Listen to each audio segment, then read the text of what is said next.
Hello, I'm Westaway for CNET here at CES in fabulous Las Vegas. Today I'm taking a look at this, the Sony Bravia X900A. It's another 4K TV from Sony.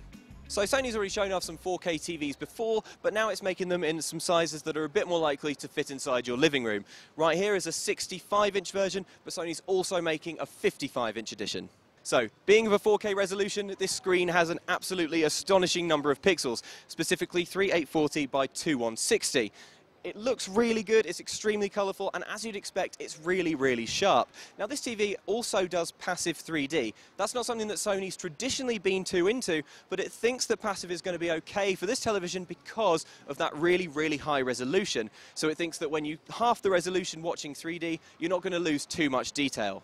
Passive 3D has some other advantages because the glasses are a lot cheaper and they don't require batteries. Being generous sorts, Sony is throwing in 4 pairs when you buy the TV. Now, there's not actually very much that you can watch in 4K at the moment, so Sony's baked upscaling into its latest effort. That means that if you're watching a Blu-ray disc, for example, it'll up the resolution to 4K. I've seen some demonstrations, it looks pretty good, upscaling's never perfect. Hold on for the full review where we'll be really putting it through its paces.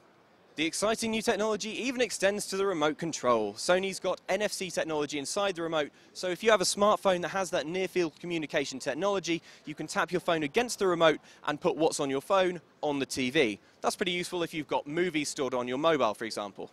If your phone doesn't have NFC, then you can still export the view onto the TV using Wi-Fi screen mirroring. Now, the design here is likely to prove divisive. Personally, I'm not really blown away by these chunky bezels, but Sony's packed really, really massive speakers into the side of this display, so you never know, it might have really good built-in sound.